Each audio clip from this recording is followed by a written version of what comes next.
Well, good evening.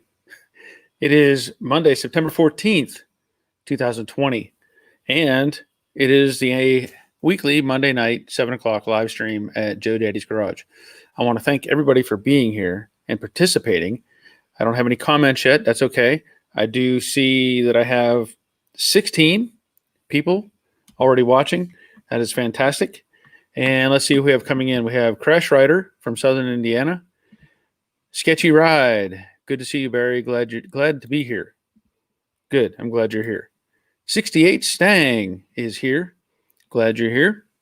Let's see. Michael Law. Climb to Glory. Right of the line, brother. Right of the line. Hooah. DP checking in. Jeff Reynolds checking in. I know it's a late night for Jeff, and we can talk more about that later. Harvey. Good evening. Rally Cat Garage checking in. Peter B checking in. Very cool. Very cool. It's been, I think it's been a pretty good day so far. I'm having a better week. It's only Monday, but I'm having a better week than I did last week, where I crashed the go-kart in the backyard. And, if you haven't seen that video, I've pointed to it a few times now that on the Joe Daddy's Workshop channel, there's a video of me crashing the go-kart and rolling it over. Not a very good experience. And as I mentioned, I think on Thursday's live stream, I know better. I made some poor choices, and thankfully I didn't pay any expensive costs to that, because when I rolled that thing over, I kind of I rolled it over, and I went into the roll cage, smacked my head on the roll bar, and really ended up with just some blood loss. Nothing major. But anyway, that was my experience last week. So this week's way better. David and Cheryl checking in. No, just Cheryl tonight. I'm sure David's at work, if I understand. Roger checking in. Yeah, David and Cheryl's asking, how is the head? Well, it's actually pretty good today. It is. I mean, I've got, I don't know how hard it is to see on the camera. It's healing, still a little tender, but the impact to that roll bar was unpleasant. But anyway, yeah, I'm doing much better this week than I did last week, or was last week. Oh, Sketchy Ride, getting the 289 on the engine stand as I watch. And I'm guessing you're going to say watch/listen, because obviously you're going to have to pay attention to what you're doing, putting an engine on a stand there. Randall, hi from excuse me. Hi from Utah. I pulled the cow from my 67 Cougar this week, and I'm getting ready to extract donor cow from another Cougar. Any tips on salvaging the donor cow? That's a good question. I'm sure the cowl is very similar to the design of the Mustang. So the if you've already taken out the other one, let me see. Yeah, you pulled the cowl. If you took them off in two pieces, you already know there's the lower flange behind. How do I word it? Because where the windshield sits is one flange, and then there's like a secondary flange, at least in the Mustang, that has to get welded. So I guess the thing is, salvaging that, all you can really do is drill through the welds and just take it apart. That's about the only thing you can do. And then, of course, weld it back together same way. So that's about all I can really recommend, is unwelding it. I've tried to save them before. I tried to save the one in the Brooklyn Pony when it was sitting up here. It was futile because the thing was just too rusted to begin with. So it really ended up just didn't matter. Cheryl says, just like she is healing. Well, I'm glad you're healing. I forget what the situation. I don't know if you told us what the situation was, but I'm glad you're healing. Paul Disher, you can only take so many bumps on the head. Heal up fast. Yeah. Well, I don't know exactly how many bumps to the head I've had, but I venture it's been quite a few. quite a few. And, it's, we can talk more on that later, but yeah, I've had quite a few bumps to the head. Earl, very great job on the seatbelt relocation. Thank you, Earl. Appreciate that. Sketchy ride. Glad that you were in good health after last week. Yeah, me too. I'm glad I'm functioning. Jack, hey Barry, glad you're here. Putting in on Mr. Cool this weekend. Just in time for winter to come in so you can enjoy the heat that it also makes. Okay, Cheryl, you had surgery on Tuesday. Well, I hope you don't have to go into detail. I just hope everything's going well. You're mentioning about hitting your head or, bumps on the head. I've had some pretty serious head impacts over the years, and not recently, obviously. This is, most recent thing, but I don't feel that I had any kind of concussion from that, but very likely could have broken my own neck. That would have been really ugly because not only did I roll the thing, but my wife was watching me when I rolled it, and she was holding our grandson at the same time, and she saw it happen. And you can probably hear it on the video. She says, "Are you okay?" And I say, "Nope." And she just goes in the house. She went in the house, but she knew I was angry. I was very angry with what I did. So she decided to vacate the premises before any bad words came about. So anyway, I've had some serious impacts to the head. I may have mentioned it before that when I was 15 years old, I was riding a 10-speed bike. They were pretty popular back in 1980, whatever. So 15, it would have been about 82. And I was doing something stupid, and I was riding with no hands, going downhill in probably 56 gear, pedaling as I was going, picking up speed. And it was one of those things, you're with a bunch of your friends. I think there were 2 or 3 friends with me. And you try to show off. You just try to show off. And so we the whole day we had been doing all kinds of stupid things. So I decided to top it off. I could do something really stupid. And what I did, there was a passing zone for cars. We were on a paved road, passing zone for cars, and it had a dash line for the pass. So my brilliant idea was to weave with no hands between the dash lines, right? Well, that's fine if you're doing about 10 miles an hour. Apparently, if you're doing 30, 35, the results are negative. So what happened was I was doing that with no hands. So I'm making my hips rotate the front wheel, and the handlebars went like that, and I went like that, actually to my left. The steering wheel or the handlebars went right, which forced my weight and momentum to the left. And as I did that, I was flying through the air like Superman. Now, this is where experience comes in, because when I crashed that go-kart, I held onto the steering wheel, tried to tuck up and just take the brunt of the impact with my shoulder, not throw an arm out and try to catch myself. I could have separated a shoulder, busted an arm. When I was 15, you're cat-like instincts. And so I threw my hands out to catch myself. I'm flying through the air. I'm going to catch myself. Yeah. Had I done a tuck and roll, I probably would have just done somersaults down the road and walked away without it, with abrasions and bruises. Well, I ended up, whenever my left hand hit the ground first. That was the first thing that hit the impact of the paved road. When it did, my left elbow exploded. Like, exploded. My left arm collapsed as my right arm hit, and so the momentum carried me, and I did a roll. I did a roll. And what happened was, when I did that roll, I landed on my back, and the back of my head hit square into the pavement, and it knocked me out. That's the only time in my life that I've been literally knocked out from an impact.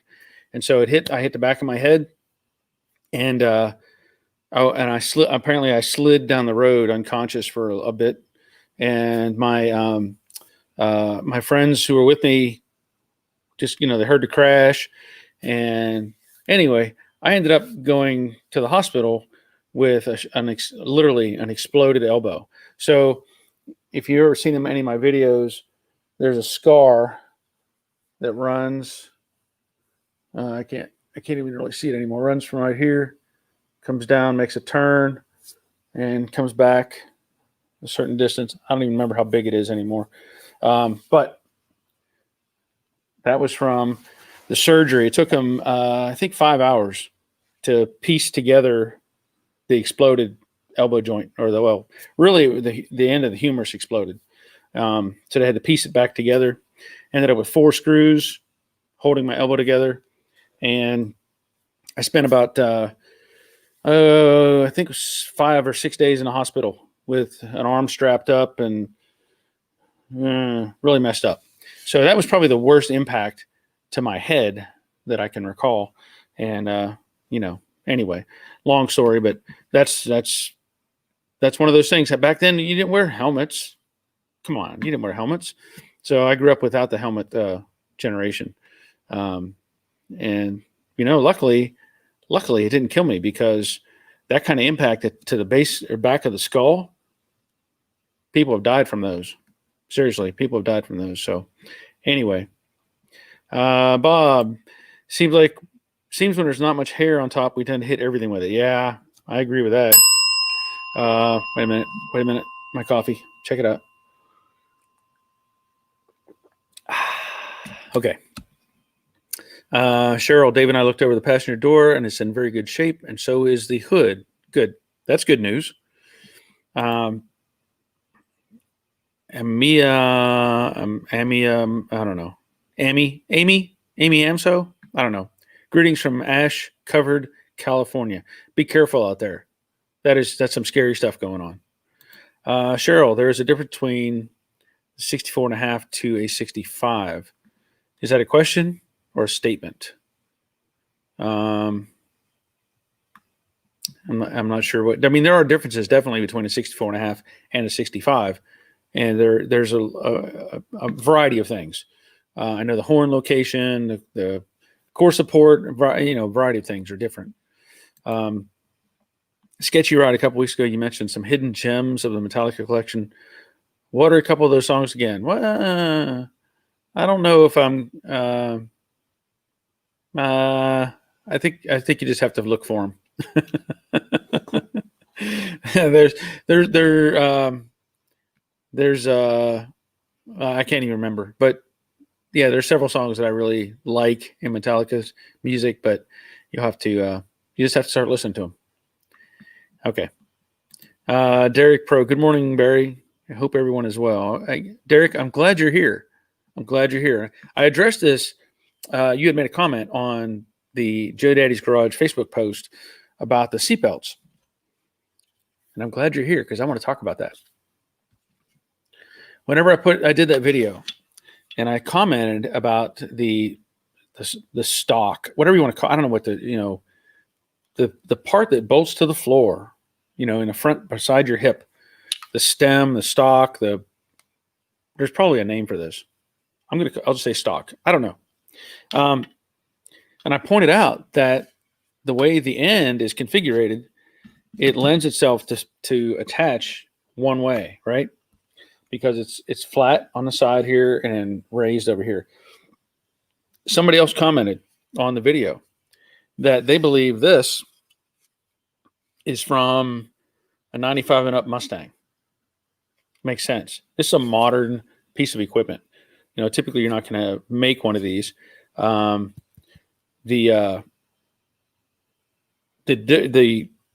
idea that they were identical is true. This is what I received. So if I stack them up, you can see both of them have the button in the same place and the same how do I put that? I don't know. The same shape.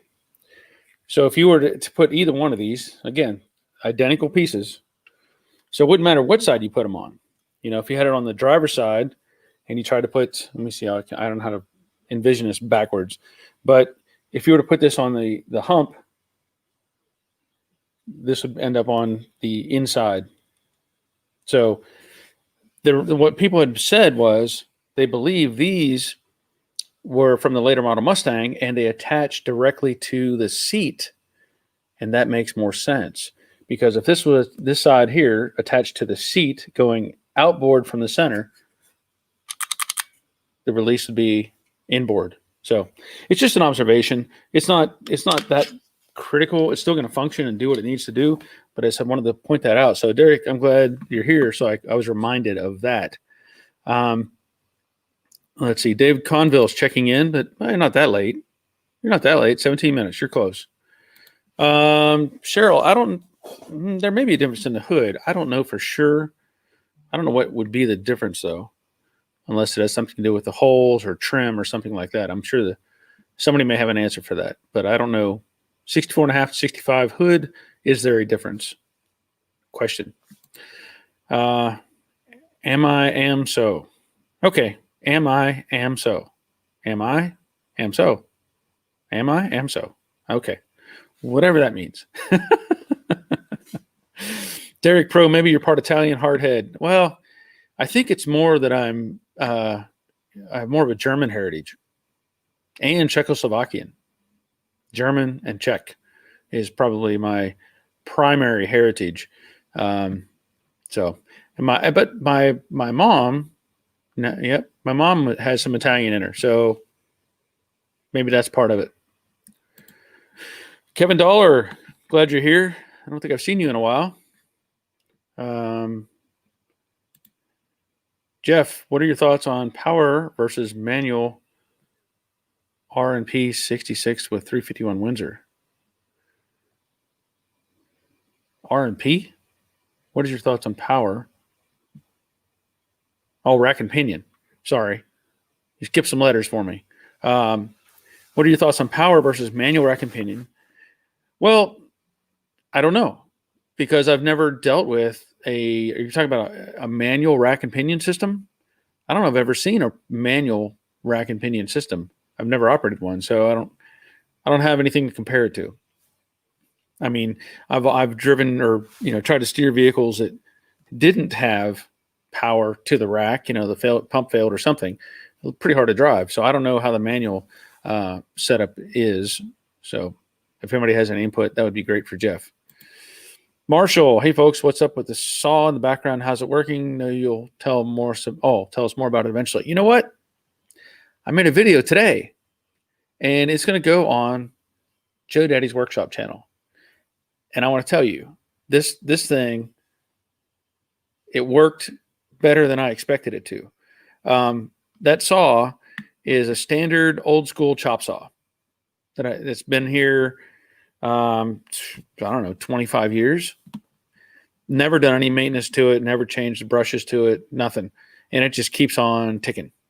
Well, we all know if you've had one of these old chop saws, they have the fibers, disc, and it creates a mess. It puts junk in the air and just not the best type of thing to use. And I've always wanted to have a metal cutting disc on the chop saw. Well, the difficulty with all that, and it gets more complicated, I explain this in a video, is first of all, finding one that's the right size because that's a 12-inch saw. Any more, they're 14-inch, big saws. And typically you have to buy a saw that is dedicated to the metal cutting saw blade.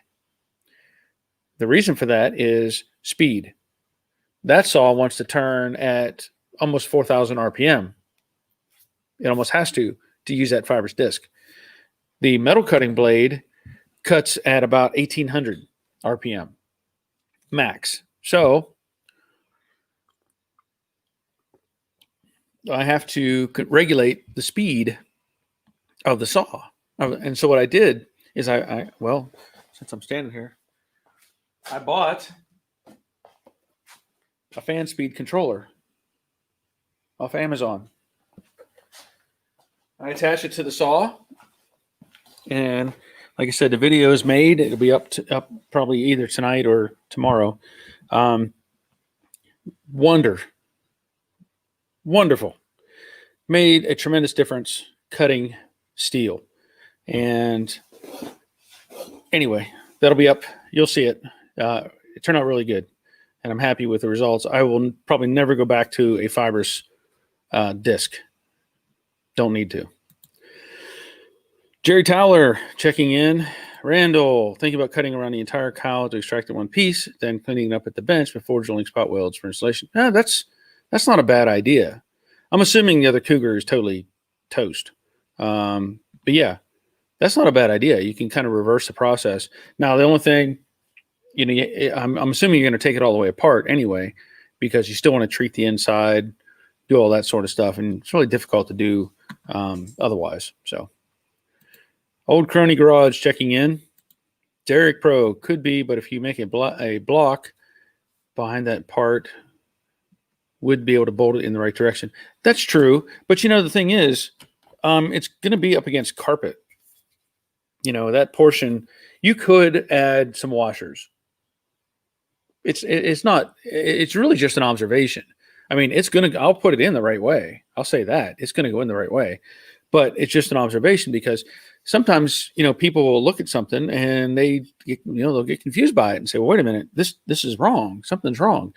Well, it's really not wrong. It's the way it's made. It's just the way, So I imagine they could go to the manufacturer and say, hey, turn this 180 and we'll be, much happier with it.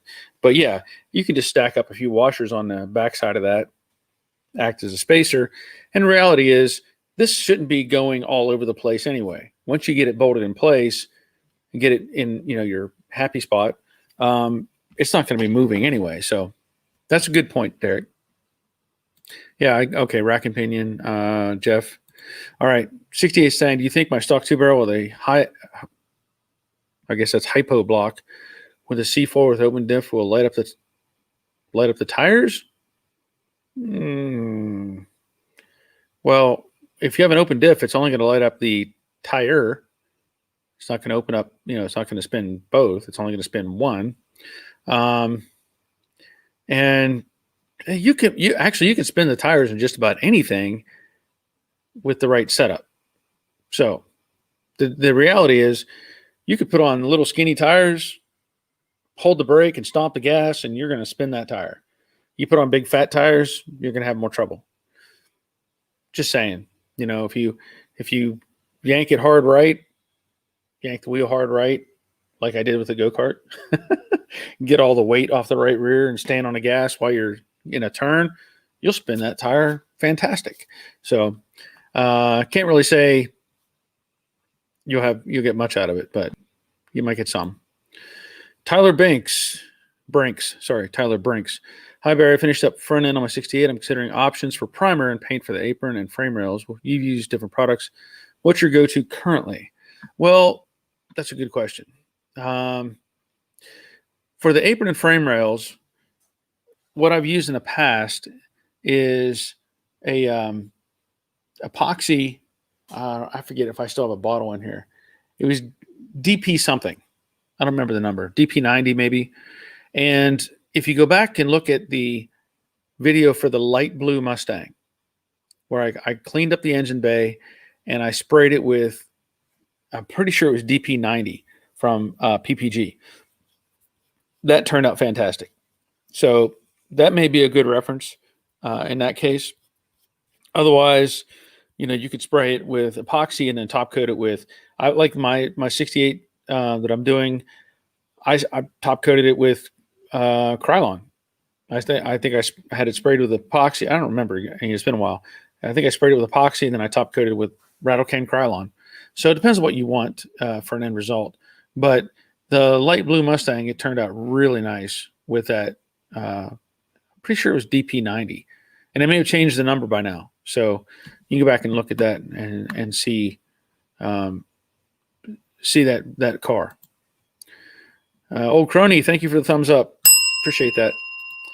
Daryl Jones checking in from Orfino. Is that Idaho? On wildfire. Checking in from Orfino, Idaho on wildfire. When you say on wildfire, is that like you're not talking in wildfire? Are you talking about the fires that are burning? Or is that something else? Bob Shoemaker, seat belts have a shouldered bolt sometimes. Yes, sometimes.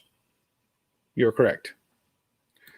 Derek Pro, just a small one. Exactly, yeah.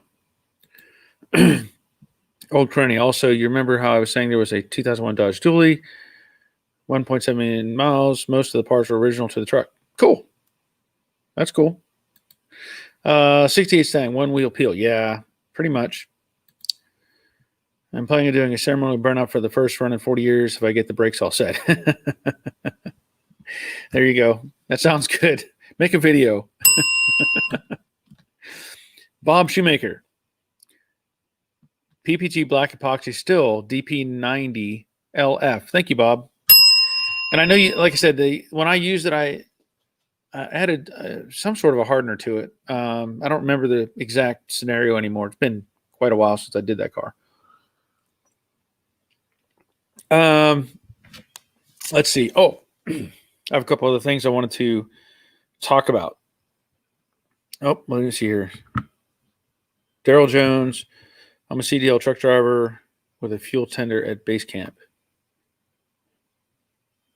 Oh, okay. I got you. Okay. I'm glad you're here. Couple other things. You know, I've talked about it before about having new hats made, right? So this is the hat that I had made with the Joe Daddy's script on it, right? Well, this is the latest version. Now this, I'm a little okay, because I want to show this to you.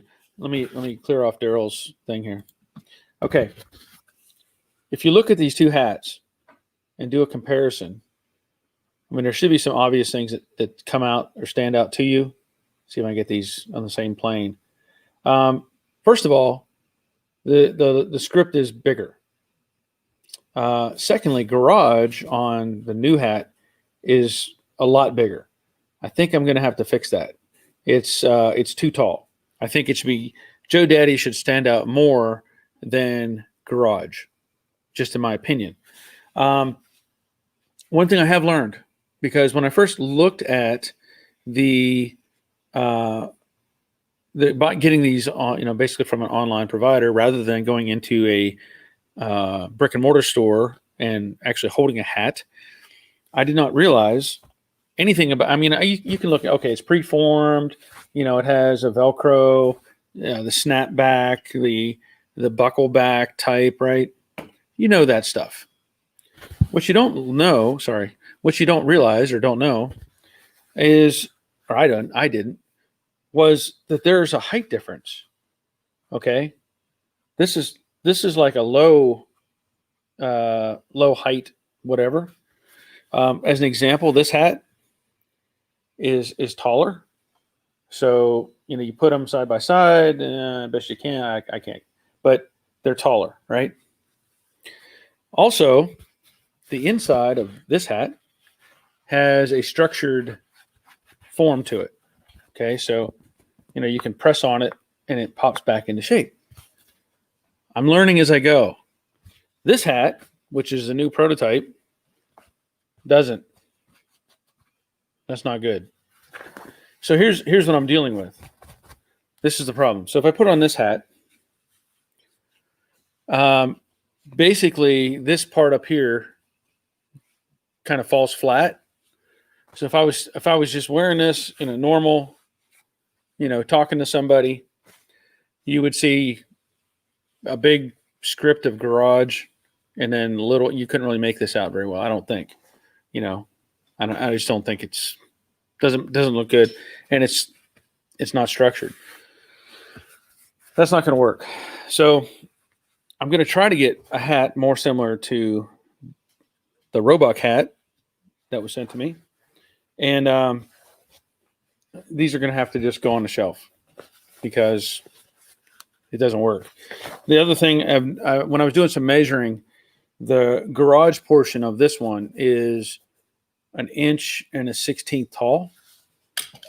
And this one is like 7/8 of an inch. So by making the letters shorter, it's going to bring everything down a little bit, and I think it's going to fit better, overall. Because there you can put on that, and you can read that,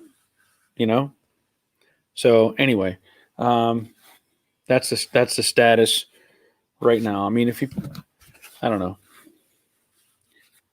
that kind of just doesn't do anything for me. That fits pretty good. Look at that. It's a hat brigade. We'll just keep on putting on hats. Go back to the robot cat. So anyway, I am going to I need to address those letters. And then once I get the garage down a little bit, I've decided that, of course, I'm going to buy, get the structured hat, like I was saying. And, initially I was looking at just this kind of hat, right? Where it's a solid form. But I need to get some trucker hats. They call these trucker hats.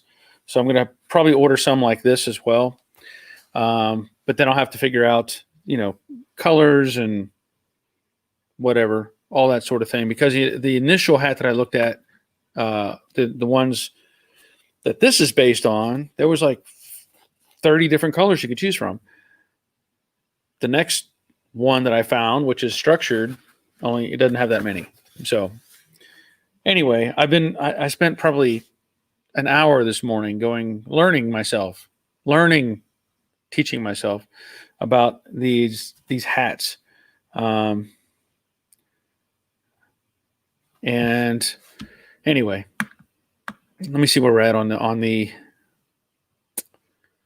Derek Pro. New one looks great if you're not wearing your glasses. Otherwise, both great. Well, thank you, Derek. We'll get it addressed. See your point when it's on your head, though. Yeah, it's too high. It just disappears. So I need to reduce that. I want Joe Daddy's to be more prominent, in the design. Sure, I like the old one better than the new one. Yeah, I do too. But I think the next one that I get will be better. I'm going to try to, like this one, when I had it made, I had two different colors put in for the lettering. So the garage is more of a gray and the Joe Daddy is kind of silver. And this one, they just went with all white, and it was just to get the look, get the template made. So I will get that addressed. And once I do, I will be getting hats. Just let you know, I will be getting hats. Daryl Jones, love watching progress on Brooklyn Pony. Very nice work. Thank you, Daryl. Thank you. I'm glad you're watching.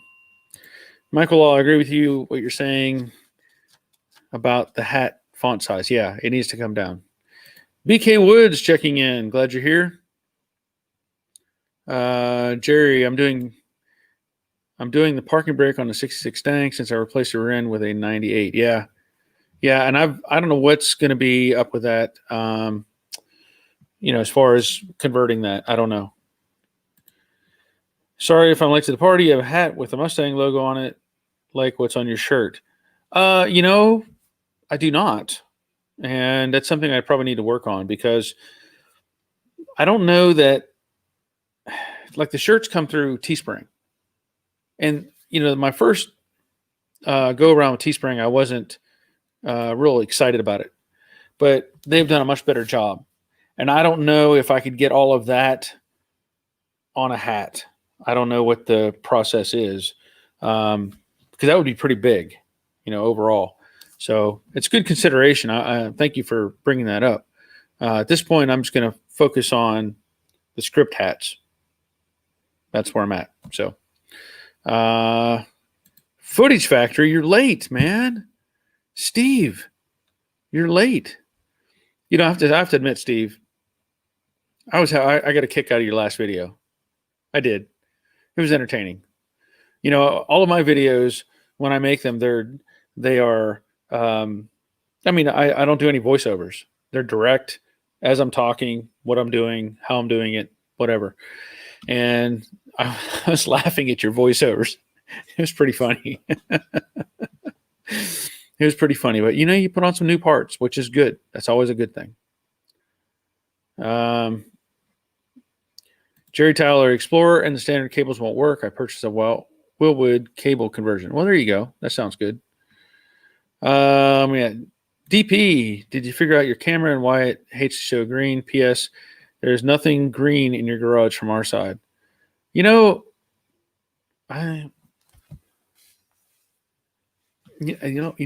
only thing I have in green in here right now is, yep, believe it or not, the word speed is green. That word is green on this box. That's weird. I don't have anything else green in the area. Wait a minute. Maybe I do. Hold on. I have my beat up old green. Yep. Green welder's jacket.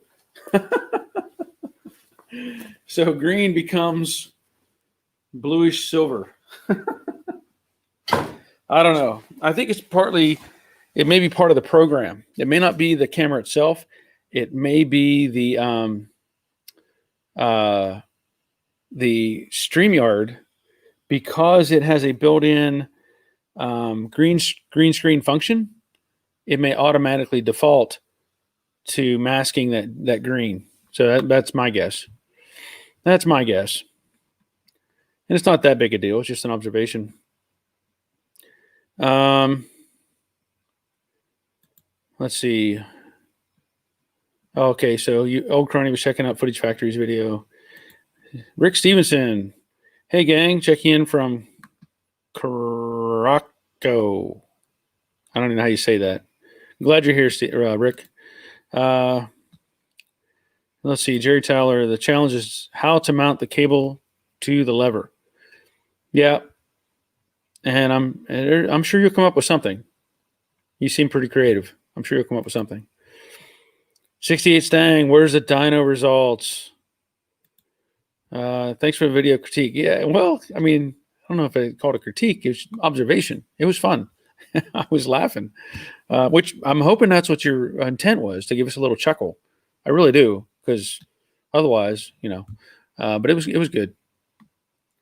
Let's see. Boondocker, I get what you're saying about the hats, and you teased me about talking Allen head socket cap screws for a few minutes. Yeah. I'm still stumbling over the socket head cap screw button bolt thing. But hey, that's how we learn, right? That's how we get better at what we do and how we learn things. 68 Stang, also I posted a few YouTube videos on the Stang. So if you haven't already, go check out 68 Stang's videos and check out his 67 Coupe, which was also on the 68. Yes, 67. Wait a minute. Hold on. No, 68 Stang. That's Reese, isn't it? Yeah, that's Reese. That's with the 68 Fastback. Sorry, Reese. No dyno results. Yeah, that's okay. But I mean, I've enjoyed your videos though. Driving it down the road, punching it, and watching the hair fly back from the torque. I do like that car. I mean, Footage Factory, Steve. I really do like that 68. I like it all blacked out. I don't know. It just looks cool to me. There's something satisfying about a car that isn't a show car. To be fair, it's not a show car, but you can enjoy it. That's what I like about it. You can just drive it and enjoy the car and have fun with it. And that's what I really like about that car. I really do. BK Woods, low car makes some universal e-brake cables. Well, there you go, Jerry. Maybe that'll help. Pedro Barbosa, hello from Portugal. I enjoyed your video on the seatbelt position. The whole thinking dialogue was great content. Well, thank you for that, Pedro. Thank you for that. The thing is, and I've done this with a variety of things. I I mean, I've reverse engineered a lot of stuff in my life. I've had people send me or show me pictures of whatever it is, X, and they say, "Can you build this?" And I kind of just take it apart in my head and build one. And I've done that with a lot of different things over the years. So, having just a couple of pictures of a seatbelt mounted, and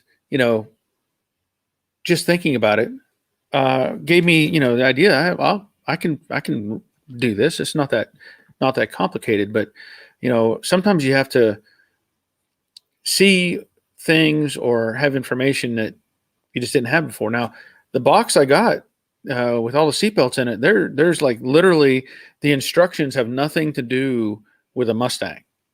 The instructions are clearly set up as a universal fit. They tell you need to have this angle from this position down and this angle and this angle, and that's it. It doesn't tell you anything about, for this car, mount it like this. For this car, mount it like that. Nothing like that. Very, very rudimentary instructions. BK Woods, the green comes from all the money you're making. Yeah, I wish. I wish. I really do. It's still a struggle. Trust me. It's still a struggle. Maybe one day something dramatic will happen and it'll really start turning into something. But at this point, it's not everything that it could be by any means. Rusty's check the white balance on the camera and try to match the your lighting in the shop. Well, I guess I don't even know if I could do that because I don't know. It's a Logitech standalone little camera. I don't know. I could probably try to mess with it, but everything else is the right color. I mean, everything else in the shop is correct. I can see everything is the right color. So not that big of a concern. I'm going to try to get a job at a tire shop. Okay. Sounds good. Sounds like a plan. Bill, 56 Bel Air. Hi, Barry. I have a 383 stroker with 450 horse for my 56 Chevy. Will the stock 5/16 fuel line supply fuel to feed the 750 carb and HP for this engine? That's a good question. That is a very good question. 5/16. I think I'd step up to 3/8, honestly. I really do. I mean, it's a lot of it has to do, the pump system. Are you using standard mechanical pump? Do you have an electric pump with a return, pressure relief? What do you have built in? But if you're doing a stock type configuration, I think I might step up to a 3/8 just to be safe. Just to be safe. Oh, look, we have Grease Rookie checking in. Andrew, I'm glad you're here. Denny Alvey, DP90 and DP774 LF PPG. Yes, thank you, Denny. So there's some answers to the engine bay paint. So look those up and see if you can get a hold of them. Crash Rider, I'd still watch even if it was only in black and white. Well, thank you. Rally Cat. Yes, Reese has the red Porsche also. He does. Yep, young man with the red Porsche and the fastback. Footage Factory. If you want to send me an email, I have Mustang sitting here. I have a bunch of questions on my 65. I do appreciate you laughing. I meant to be funny. Job well done for me. Yeah, you made me laugh. You did. Let me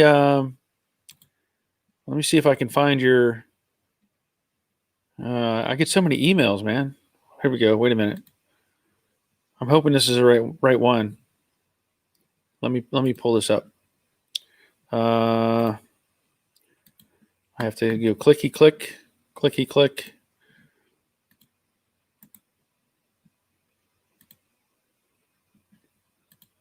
I hope it's right, Steve. We'll find out. I sent you an invite. Boondocker. I'm learning to just replace Allen head, my old go-to term, with cap screw, i.e. socket head cap screw, button head cap screw, flathead cap screw. Yeah. Jerry, yes, low car does make the cables. The Willwood cable is the same at half the price. Well, there you go. Thank you, Jerry. Hold on. I'm losing my span here. Clark Clifford, awning door heat update. You know what? It's been working fantastic. I've had that. I put up those tarps like I talked about, doing a wonderful job of keeping the heat down. And it was very simple. I haven't had any issues with like the wind blowing them out of the way. I have some weights sitting on the little. It worked out perfect, really. I ended up with like that much material at the bottom, and I rolled it under and put some weights on it, so everything's in place and doing a good job. I see you, Steve. I'll be with you in a minute. Cheryl, head out. Have things to do later, everyone. Well, thank you for being here. Glad you're here. Call of George. No, the fuel line will not work. You need a 3/8. If you Google fuel line size for HP, it'll show you a chart. There you go. Thank you, Call of George. Appreciate that. Bill, I'd go 3/8 like Barry just said. Thank you, Derek. Come on, Bell. I'm burning up the bell tonight. So Jerry says also 3/8. 3/8. Hindsight, Roger, Boondocker's a machinist. I'm proud of you. Harvey says we'll go at least 3/8. Yep. All right. Let's get Steve on the stream. There he is. How you doing, man? What's up? Hanging Another fine day. Yeah, fine day. So I got both sitting here. Oh, man, you got the doors off and wait a minute. Oh, you swapped them. Okay. Yeah. So I got both. I got this one and I got that one. This one's actually my wife's. Yeah. I know you like this one, but I'm at the mercy of what she wants to do for this thing. Yeah. And I understand. I mean, it's nice. I showed my dad the tape player, and he goes, "Oh, you got to get 8-track." And I'm like, "I've heard that before," but I had to upgrade to 90s technology because cassette's better than 8-track. Yeah. So I wanted to show you. A few months back, I had all the holes in here, and my body guy put the new floor pans in and bed lined it. Yeah. My question to you is, what do I do next with this thing? I mean, if this was yours, what would you do next? I wanna wire it. Okay, you know what? Actually, let me stop. My body guy, he wants to replace this back because it got hit whenever it got hit a long time ago. And I'm like, I don't care because this is a fun car. You know what I'm saying? Yeah. And I want to wire the thing, but if I'm gonna replace this, I'm just gonna give it back to him when I come back to the States from Scotland. But in your opinion, is this that important of a thing if you're just trying to make it a fun car? Well, I don't know what the damage is. I can't see what kind of damage it has. When you say damage, is it rust or impact? It's impact. All the rust has been. Here, I'll open the garage and. Is it all smoky outside still? Yeah, it's still smoky. So. That's not cool. You want to hear? I'll show you the sun.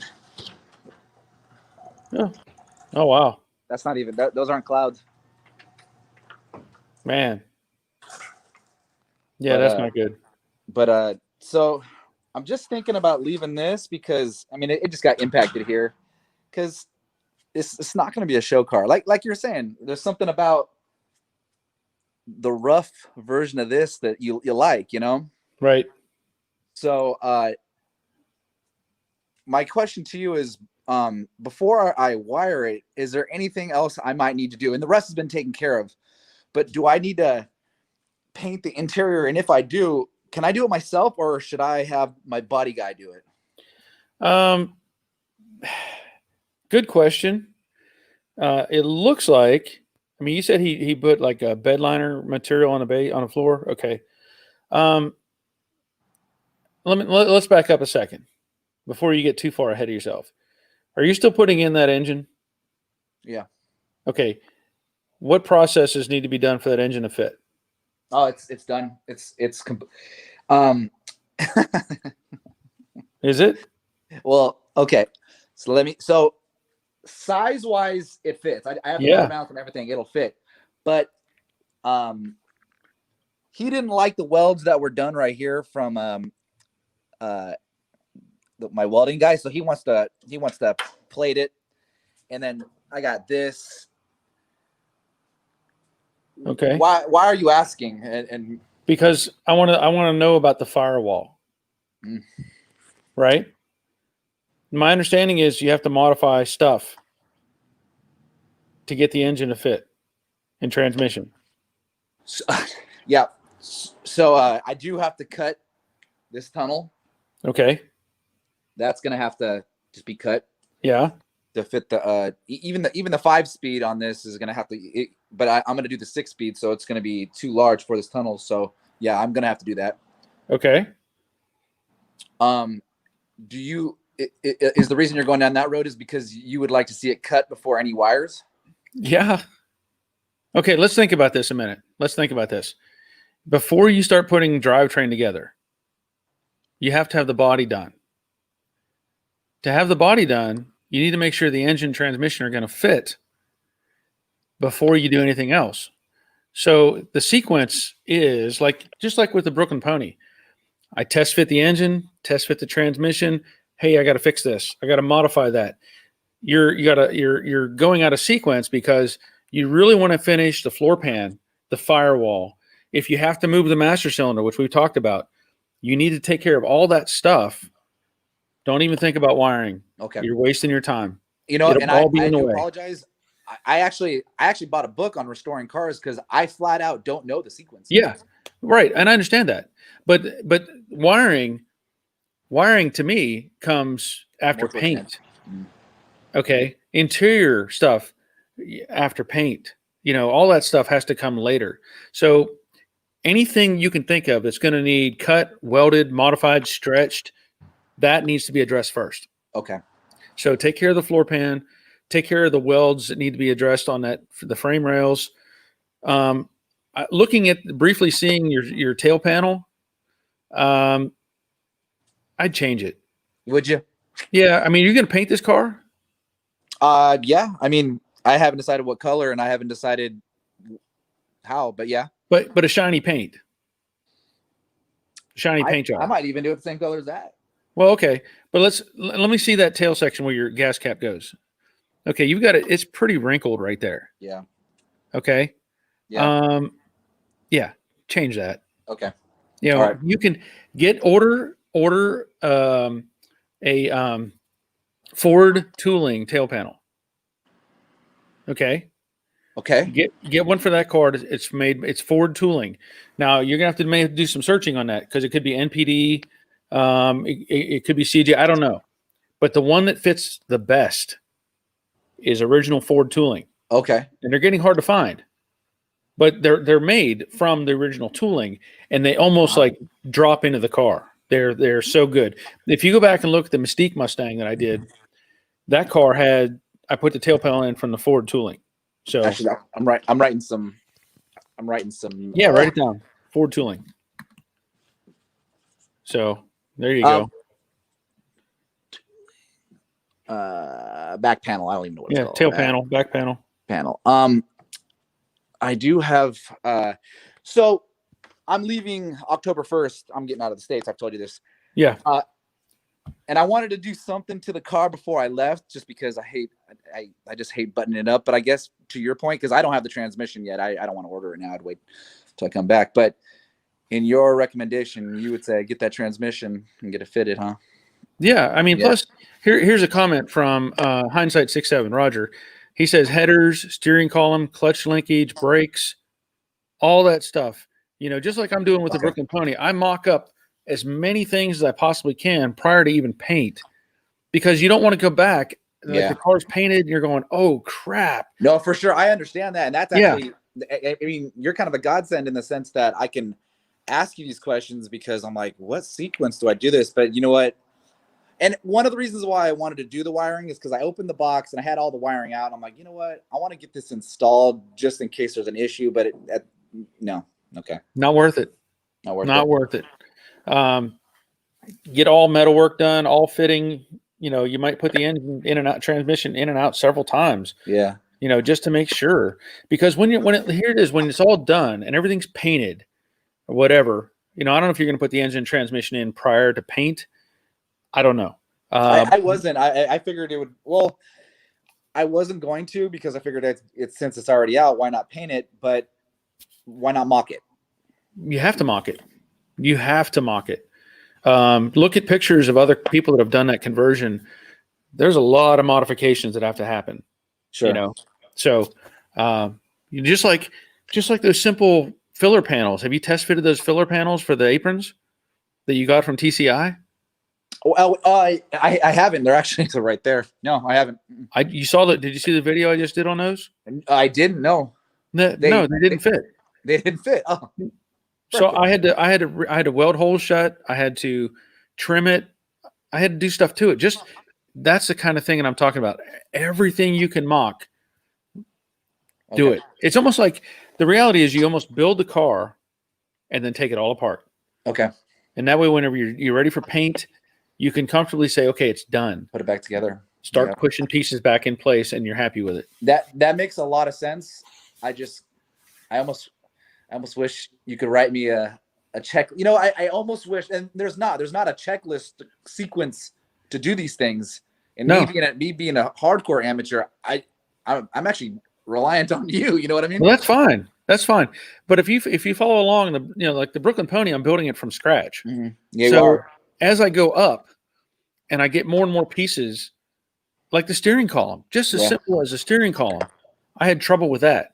Yeah. So I had to get a different steering column, and all these pieces, everything needs to fit. That's why I'm desperate for the brake booster, master cylinder, brake pedal, all the pieces that I need to finish the car so that I can start painting it. I got off the phone with Willwood. I actually this time got a nice guy. He said he gave me all the parts list for the smaller master cylinders and stuff. So you know what? If I'm going to do it your way, I probably should order all those parts and just mock them. Exactly. Yeah. You have to. Yeah. Because the worst thing you could do is, let's say you got the engine fitting where you want it, and you go, okay, I'm done. Then you go, I need to put in the brake pedal. Yeah. And you go clunk, clunk, clunk. Yeah. Oh, great. Now I'm cutting a big hole in the firewall that I just painted. So that's just it. It's just, for sure. For sure. It's almost like if you were building a model, like a toy model, and you knew it was going to be paint, you had to paint it and do some stuff. You would like maybe build the whole thing and go, okay, everything fits. It's nice and clean. The gaps are good. Let me take it all apart and paint the thing and then put it back together. I guess one of the reasons why I hate giving it to my body guy is because he just runs away with the price. And I'm like, he's like, hey, he calls me up. Hey, I got to do this. And I'm like, let's do it. Let's do it. Next thing you know, I'm like, Jesus Christ, I paid this guy a lot of money. Yeah. Well, you can send it to me and I'll put the tailpipe in. You know what? I'm almost considering just giving it to you. And actually, if you live closer, that would be nice to, God, how many views would you get just mocking up everything for the Coyote? Because I know you're doing the push rod engines. I know you don't want to do it, but you know what? The way you reverse, you were just talking about how you reverse engineer, and I am reliant on all the pictures on the internet to how these guys are doing it, and they don't have a good description. I'm literally like zooming in on all the pictures to see how they did all this stuff. I mean, right now,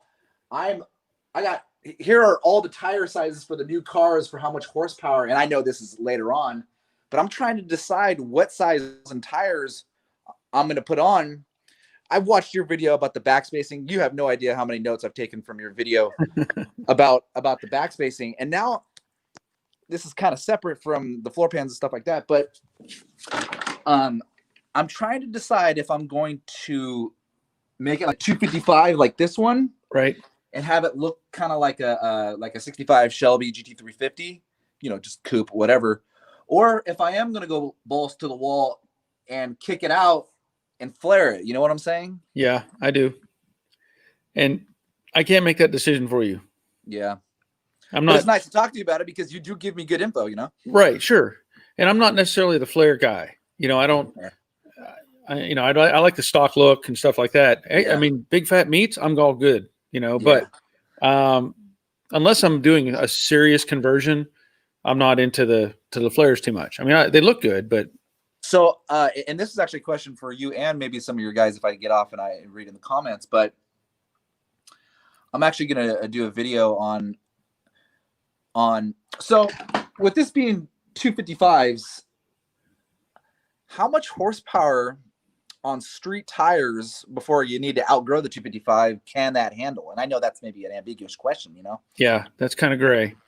There's a lot of variables to it, because you could even, the variables come in with the gear ratio in the rear end. There's multiple things that come into play. So kind of hard to answer that. For sure. And here I am, and I'm looking at pictures of the GT350, and they just look good. Yeah. And I'm looking at those tires. I'm like, I just don't know. My engine could produce 450 horsepower NA, and I don't know if 255 tires can handle that. Well, it depends on the nut behind the wheel. You lost me. It depends on the guy driving the car. Oh, the nut behind the wheel. I see. I was like, what nut? What are you talking about?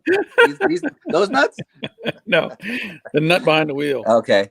Now, I mean, it's easy to get caught up in horsepower and torque, and are you going to run this thing down the track? Are you going to be racing it? Are you just going to go out and hot dog it? Okay. I am. I want to do a stick shift drag racing, and I also want to do autocross. I'd like to do both. You know what I'm saying? See, now we're talking. Yeah. So there's even more variables that come into play, because it's one thing to have big fat tires, but again, as you're talking about the flare and stuff, body roll comes into play. All those little things. Yeah. That could put you in a ditch pretty quick. Sure, and I hate making this, and I've done it. I've made decisions. Like, I don't know if you remember this. This was just botched. And I was cutting it up, and I gave it to the body guy, and he goes, "Steve, what are you doing? You're making extra work for me." And I'm like, I am, and I hate making decisions now that, bite me in the ass later on, Right. Yep. Yeah. Hey, but thank you. I appreciate your insight, man. Thank you. Sure.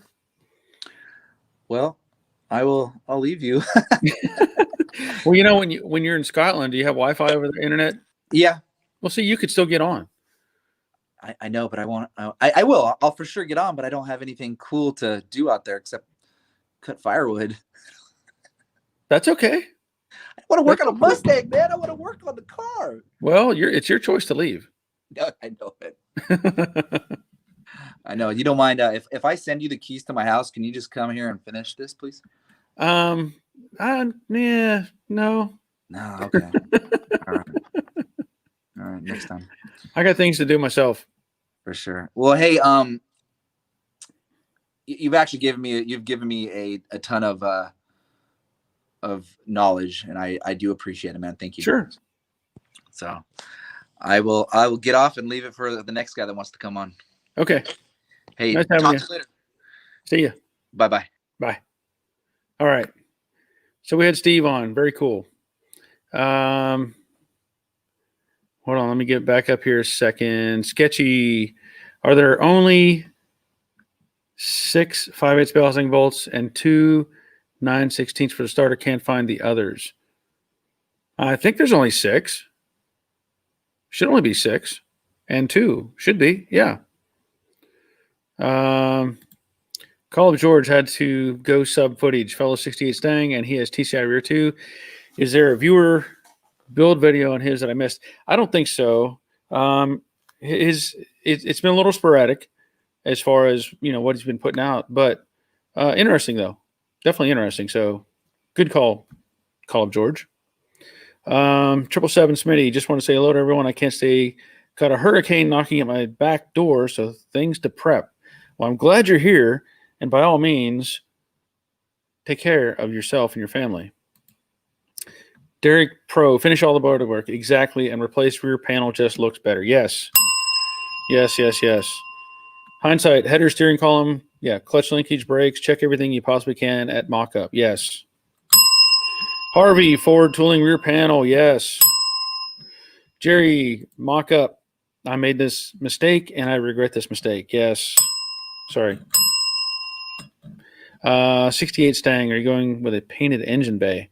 Are you asking me? I'm not sure who you're asking there. But the engine bay and like the Brooklyn Pony will be black. So if that's what you're asking. Rick Gain, I made a lot of mistakes doing my Mustang. I wish I had the benefit of your input before I began my project. I learned a lot, and I agree with everything you're saying here. Thank you, Rick. Boondocker, nobody wants to completely assemble, then tear down, usually more than once, but you'll be glad you did. I agree. Let's see. Call George, where you from? Smitty. All right. He's about to get hit with Hurricane Sally as well. Marshall, I'm locking up now, and it can be disheartening sometimes. Put it together just to take it back apart, just do it all over again. Good luck, Footage Factory. Yes. That's the key. That is the key. I can't emphasize it enough. You see me doing it all the time. I put something together and I go, that didn't fit. Take it apart, modify, put it back in. Okay, this worked, but now this doesn't work. That's the whole thing about doing these cars. It would, especially if you're not going stock. If you're doing a stock build car, everything should be pretty much a bolt in. If you're not modifying stuff, you're not changing out suspension and all those different things, it should be a bolt in process.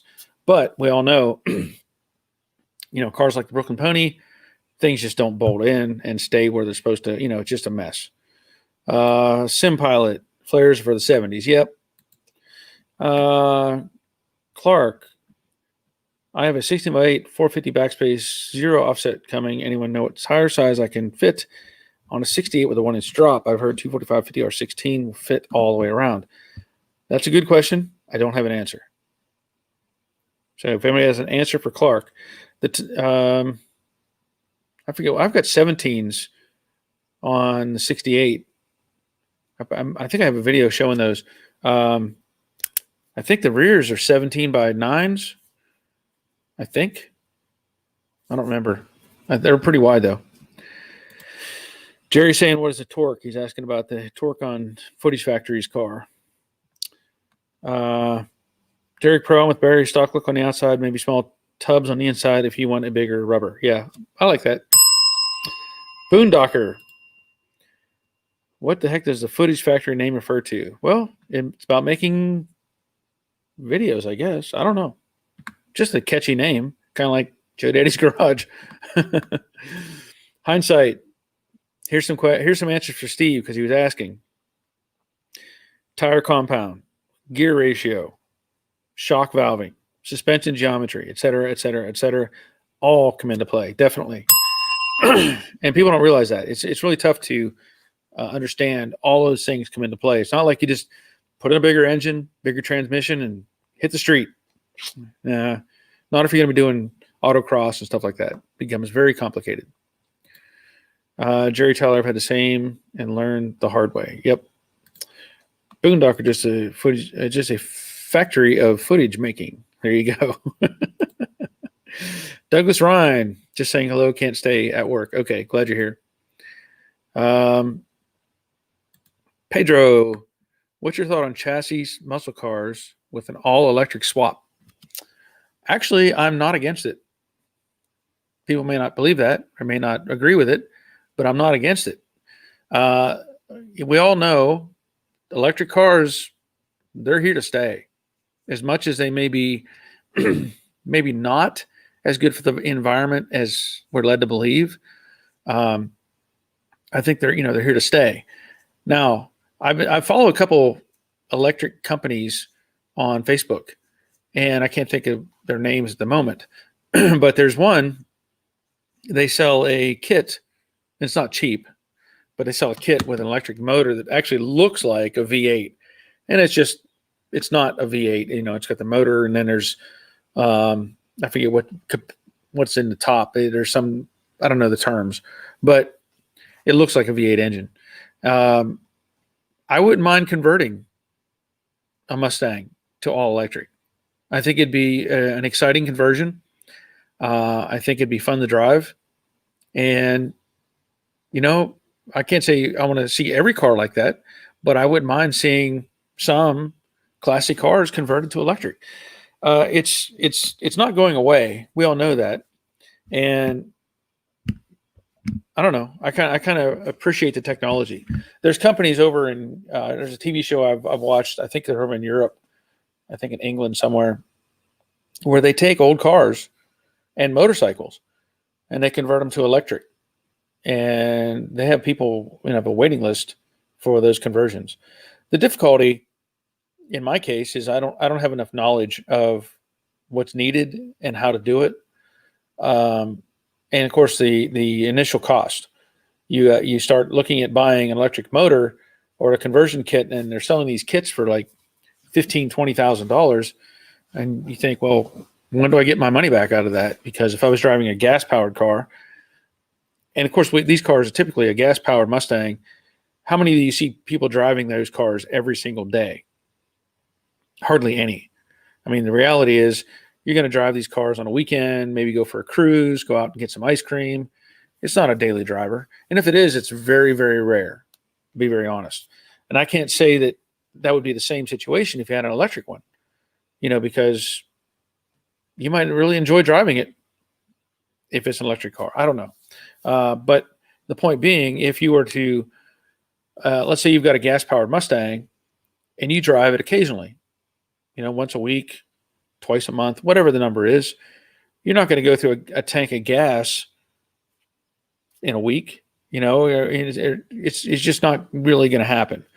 So if you had the electric version and you paid $20,000 to have the conversion made, how far do you have to drive that thing before you get the return is kind of what I'm getting at. So I'm not against it. It's kind of a, it's somewhat of a novelty, but I'm not against it. I wouldn't mind seeing one done. Leland Barry, there's a guy on YouTube that did a 68 Mustang Fastback. Electric is amazing. Yeah. I mean, it's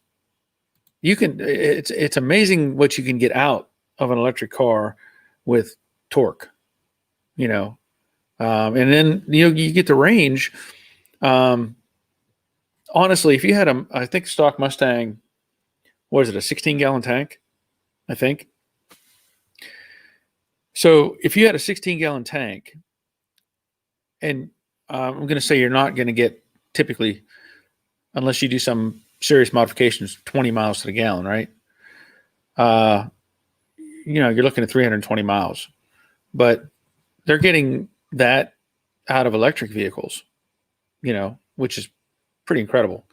The reality is if you're driving one of these Mustangs, you might be getting anywhere from 10 to 15, 16 miles to the gallon if you're lucky, because they're just not fuel efficient. They never were. But there's things you could do to improve that. But, will it compare to the money invested in an electric one? I don't know. Anyway, let me get on to another subject. This is something that there was, I have my workshop channel, and I did a video on my Aaron's Icon zero turn mower, which is running fantastic. I haven't had any issues with it. I did an oil change on it, and I did a video on that. And a guy made a comment that I thought was pretty funny. And it was basically something along the lines of, why are people buying Aaron's mowers instead of Gravely? Okay. Now, just a little off subject, but I thought it was a funny comment because an Aaron's mower and a Gravely mower are made in the exact same factory. They're the same mower, just two different names, kind of like Chevy truck and GMC truck. It's the same truck, Anyway, he said, why are people buying Aaron's lawnmowers? They are built from leftover parts of Gravelys. Now let's think about that a minute. Let's just think about that. People used to say stuff like that, but that's just made from leftover parts of a whatever, like an AMC car, AMC whatever. It was made from leftover parts. They had parts from Ford, GM. They had I think their steering columns, a variety of parts were made by General Motors, whatever. They just kind of threw stuff together. But the comment was that the Aaron's mower is made from Gravely leftover parts.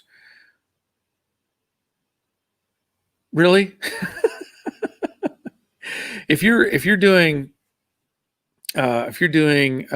have leftover parts from a Gravely, how many leftover parts are you going to have that you can build a complete Aaron's zero turn mower? You would have to have like tons of just random miscellaneous parts falling off the assembly line.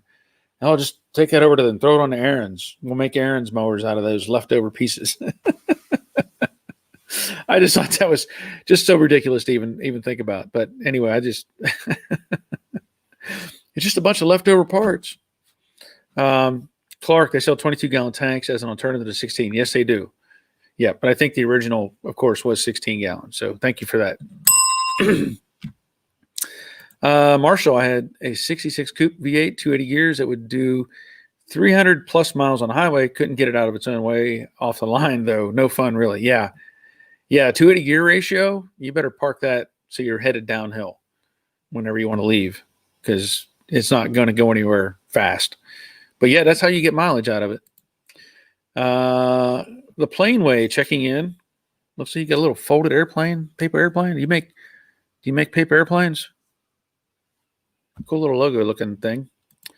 Footage Factory. I'm actually thinking about trading my GMC in on the new Hummer. Well, you can. Nobody's going to stop you, Steve. Old cronies. You'd love to have a tank. Okay, daily drive it. Planeway. Just Miller versus Hobart. Miller's digital, Hobart analog. Essentially the same welder, in my opinion. Okay. I'll take your word for it. Hindsight sounds like poor quality control. Yeah. We have all these parts. All these parts are just falling out of the bins. Take them over to the Aaron's side. Build the junky Aaron's ones over there. Really. Just most ridiculous thing that you could say. Oh, and I do have something else. I don't know if Andrew is just listening in. Grease Rookie. I have to share this because, and I'm only going to pick on Andrew because I have made similar wording. I've made words out of other words at times. Even when I look at Allen head bolt, hex head, cap screw thing, whatever. And Andrew posted a video recently. And in fact, that video, he's over 1,000 subscribers, by the way. So Andrew gets 2 bells for that. But Andrew had a new word. We talked before about having, big words or new words. This word, I love it. I think it needs to go into the, what's the word? I don't even know what the word is. Not dictionary. There's lexicon. Is that the word? Roger? What's the word? What's the word for the list of words? Somebody help me there. I can't remember. Anyway, here it is. I'm going to put this up. And the word for tonight is cosmetical. Cosmetical. Andrew, I love that word. Cosmetical. And I gave Andrew a definition because when he was talking about, he was massaging some metal with a sort of hammer dolly situation. And he said, I'm not too worried about it. This is just cosmetic. This isn't cosmetical. Something along those lines. And so I heard it and I said cosmetical. And my brief definition is something that will not be seen or cause injury if it is. I think I got to use cosmetical more often. I love that word. So Andrew, you get the ding for the word cosmetical. And I may have spelled it wrong. I don't know. Maybe it's supposed to have a D, cosmetic. I kind of guessed at it because I was thinking cosmetic. So love the word. Love the word, Andrew.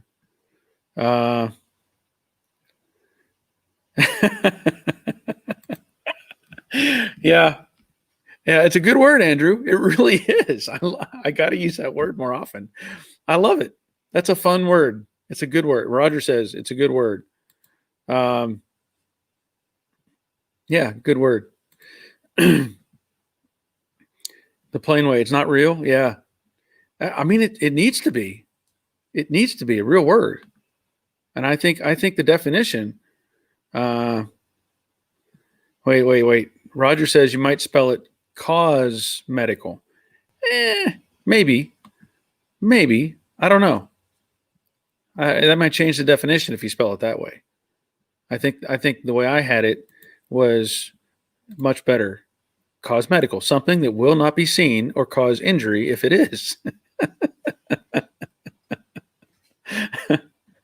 That's a great word. I really do like it. Yeah, you're here. Yeah, I don't know, old crony. Maybe it's on your end. DP, thank you for the thumbs up. The plain way. It's 2020. I think we just say it's real. It's real. There you go. Yeah, I think cosmetical. That may be misleading. I think cosmetical makes more sense. And I have to find a place to use that word somewhere when I'm doing something. I may have to. Yeah, and that's the challenge. Let me pull it up one more time. Cosmetical, something that will not be seen or cause injury if it is. Well, Andrew, you deserve it, man. I'm telling you. I know you're over 1,000 subscribers, and as I've said before, Andrew gets the big kudos for coming up with the 2 different shirt designs. That and this one, Team Brooklyn Pony. Hard to beat. That's pretty cool. And there's going to be more. I'm going to work with Andrew on getting some other stuff together. And of course, go buy some of his shirts. Grease Rookie Garage, cool shirts. I really like them. So go check them out. Lexicon. Did I say it right? Was that right, Dave? Did I say it right? Lexicon? Yeah, I think I said lexicon. I think. I'm going to give myself a bell regardless, because I'm pretty sure it was lexicon that I said. My dad's Dodge Ram just screams cosmetical. Yeah. What about the scar on your head? Cosmetical. Well, maybe. Let me look at my definition again. Something that will not be seen or cause injury if it is. Well, I don't know if that works. Maybe. And I don't know. What about the scar on your head? I have several scars on my head, so I don't think that will work. I think it has to be something that has to do with cars. It has to do with cars. The plain way gave me a little injured head, yeah. Grease Rookie, we got to give some love to Jade. She needs a shirt. Yes, she does. And I've been thinking about different viewpoints of Jade, because the primary shirt just has the straight ahead looking Mustang on it. That is already built, kind of car. And then, this one of course has the first image of the Brooklyn Pony that's on my Facebook page. I'm wondering if I shouldn't use an image from the back of Jade. You know what I mean? Because it's, the iconic 68 shape, especially if I put those wide tires underneath the back. So I may have to look into some pictures that could work. I also have some other pictures of 68 Mustangs that may be close to what I'm thinking of. But anyway, yeah. Let's see. Clark. Cosmetical is a company that sells skincare products. Cosmetically is an actual word. Yeah, but I'm not using cosmetical with a D. It's more cosmetic. So I think it's cosmetical. Take off the LY on cosmetically, and you've got the word. Wait a minute. Cosmetical is a word? Well, you have to give me the definition now because I didn't look it up. I have to see if cosmetical. Eh, we'll have to look that up. Let me do a quick Google search on that. No, it doesn't come up because of cosmetically. Let me see. Wait a minute. Oh, that's cosmetics though. That's relating to cosmetics. Yeah. I think you'd have to cause. I don't know. I like my definition better. Yeah, I like my definition better. And maybe Andrew had a real word, and I just thought it was a fake word. Maybe that's the answer. But I don't think he was talking about cosmetics. So we'll go with my definition. I like mine better. I like mine better. Something that will not be seen or cause injury if it is. Yep. Let's see. What's Crash Rider? Cosmetical, new word from the same fellow that uses a 5-in-1 tool to separate spot welds. Yeah. Yeah. Hey, it works though. It works. I mean, I've used plenty of stuff. I've separated spot welds with a homemade, just a flat piece of steel that I cut it, wedged the taper on it and just bashed it. It was like, I don't know, 1.5 inches wide, something like that. It's probably still in my I've used it in videos actually. Yeah. Let's see. Yours. Thank you, Clark. I agree. Mine is better. I like mine a lot better. And Boondocker, you can't make this up as you go. Yeah. Oh, wait a minute. Clark, Cosmagical, Rage Ultra. Well, there you go. Cosmagical. Yeah. Yep. Cosmagical. I like that too. Let's see. Wait a minute. Crash Rider, it did. I was surprised at just how well it worked. I'm sorry. Yeah, it is. It is magical. Dave, not to spoil the party, but it is a real word already. But I see no reason why it couldn't be hijacked by y'all. Yeah. Well, I like mine better. Just saying. And I'm pretty, like I said, maybe Andrew already knew that word. We'll just assume that Andrew knew that word based on something, and it just stuck in his head and it made sense. So, but I still like the word. I still do. But now I know it's not as much fun because it is a real word, but my definition is better. So maybe I need to vary the spelling of the word a little bit, like we were saying earlier. But anyway, what else was there? I've shown in the video for the seat belts that I'm still trying to address the rear setup. Somebody did send me a link or put a link on the YouTube channel, and I looked at it, but the link, it was on a Mustang forum, and it kind of went to a 4-point seat belt. And that's not what we're dealing with this setup. So I think I'm going to get creative and come up with a way to mount that mount that retractor behind the seat, as I mentioned. And as it was brought up as well, the idea, I think Robert Adams was one of the comments, that ideally it's not so much about how it's mounted or how do they word it, because you're transitioning stress, load. So, if you're in an impact, you're trying to keep people from moving forward or, getting thrown into the front seats. So even having something there is going to be more resistant than nothing.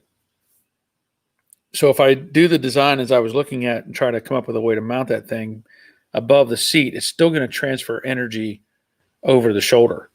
So I think it's going to work fine. The only difficulty, and I say difficulty, if you look at a standard seatbelt in, let's say, like a late model trucks where it's built into the seat. So getting that location, you don't want it out here over the bulk of the shoulder. You don't want it, up against the neck. It's got to be in that midpoint. So I may have to experiment a little bit on my own with sitting in a car, trying to sit in the back and figure out where that point may be, to make sense to me. And then, of course, I still have to come up with that mount for the anchor point on the left hip, if you're on the driver's side, the outer hip, to where it mounts to that plate. So anyway, that's going to come later, and that'll get hopefully addressed in the near future. Jorge, checking in from New Jersey. Glad you're here. Dave Conville, sending to you in Messenger, Merrimack-Webster definition. Okay. Randall, got a runicle. How to sign off early. Have to sign off early, I guess. Got a runicle. So that's what we're going to do. Just going to add ickle to all the end of the words now, right? I like your definition better anyway. Thank you, Dave. I do too. The Planeway is checking out. Got things to do. Clark, I think your belt routing would be crash-tastical. Crash-tastic? Maybe crash-tastical. Crash-tactical. Maybe crash-tactical is the word. Crash-tactical would be a better word. Dave Britton. Hi, Barry. I would be careful when creating your own seatbelt system for someone else. It's quite a bit of liability there. Yeah, I understand that. I do. You're right. And it's the kind of the way it is. When you look at like Gravelys cars, I've replicated the what they did to their cars using their same system. In fact, I probably built it a little stronger than they did, but you're right. Derek, maybe a small box mount on the trunk floor closer to the wheelhouse. Yeah, that's too low. I think it's going to have to go on that main triangle piece and what that goes between the floor that holds everything together, let's say in the back.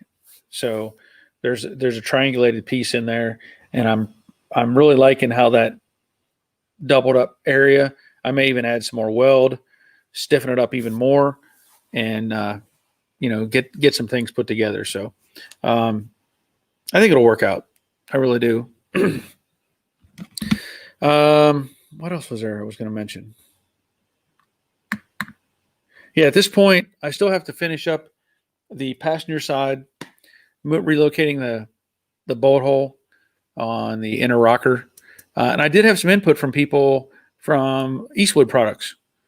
They sell a kit that you can spray inside of a rocker panel or a trunk lid or whatever to encapsulate or stop rust or corrosion, whatever. So that kit, I think they sell it's like $20 or something, and it comes with a spray can and a 24-inch wand. So at the very minimum, I could probably use that and get creative. Yeah, I think that would actually work, because it shows in their videos on Eastwood, they take a piece of TIG wire and tape it to the nozzle, tape it to the tube because it's a flexible tube, and then they go through a hole and they can rotate it. So I think that's probably what we're going to do. I'll probably get some of that stuff and be able to go through the seatbelt hole and rotate aft, spray it inside the rocker panel, turn it around, go forward, and spray it inside the rocker panel, and that'll take care of it. That'll seal everything up and be tight as can be. The alternative, because the inner rocker panel is completely, there's no gaps, there's no holes, nothing. It's a box all the way through that I can see. The only alternative that I could see somebody wanting to do or could do is to drill some holes, let's say in the top of the rocker, 1 or 2 holes, and then turn the nozzle and spray inside the opposite directions just to try to get material all through the rocker panel. So it looks like a pretty good setup. I'm going to have to get some of that. Okay, so old crony switched. I don't know what's going on. And nobody else is complaining about the stream that I can see or I have seen. Derek Pro, you're a legend. I'm sure you will work it out. Well, thank you, Derek. I had to look that up. Honestly, Derek, I've seen you post and say legend before, and I was like, what does that mean? Because in the States, we would never say something like that. So, I looked it up, and I think if I understand correctly, it means like you're a good guy type comment from what I gather. So correct me if I'm wrong, but that's my understanding, because in the States, we would not say legend. And I think, what was another word I heard on, I don't know if it was you or somebody else talking about parts of a car. Maybe it was that Australian show that I saw where instead of saying, it has a carburetor, he said it had a carby. I think he said carby. What is the word? Yeah, it's got a carby, I think is what he said. I thought that was interesting. Some of the different terms that are used in different parts of the world. DP, how will the ball bearings work if you spray inside the rockers? Exactly. So you watched the whole video, huh? I mean, that's something I'd heard of people doing that, to mess with somebody. They took a ball bearing and stuck it in a rocker panel, and somebody would accelerate and clunk. What is that? And they'd hit the brakes and they'd roll forward, clunk. Something's wrong with my car. Derek Pro used to do that at Ford in the old days under the scuff plate area. Okay. You're talking about the drilling holes and applying sealant? Because, in the States, they had a company called Rusty Jones. There was a couple other. Rusty Jones was one company. And they used to undercoat. We talked about this before. They used to undercoat cars. Like if you had a car that had rust on it, Rusty Jones company, what they would do is they would just spray over all the rust. They wouldn't fix anything. They would just spray it, cover it up, and say, "You're good to go. It's safe now because all the rust will stop." Well, all they really did was spray like a tar compound under the underside of a car and cover up the rust. Or they would go through a hole in the driver's or the door. They would drill a little hole, like maybe a 1/2-inch hole in the back of the door, and stick a nozzle in and spray down into the channel, and try to undercoat the inside of the doors. And it really didn't. I mean, it hit everything. It may have added some sound deadening effect, but it really didn't do anything good. I remember at my dad's junkyard, we would find cars that had these little plugs that would go in the door, and it said Rusty Jones, and it was a little plastic plug. And all those cars were just rusted, just falling apart. And it was kind of a scam, but people spent money on it. But I don't know if they did it specifically to rocker panels or not, if they drilled through the rocker but I could see that you're saying you did it at Ford in the old days, so that makes sense. Legend, the Guru. Okay, I'll go with that. I like that. Exactly. Carby. See, I'm learning. You got the guards and the bonnet and a carby and wait a minute. What's the other one? I don't know if you say shock absorbers or dampers. I think it's dampers. I know in England it's dampers, but I'm sure there's a bunch of terms that I need to learn so I can, translate into the Australian language.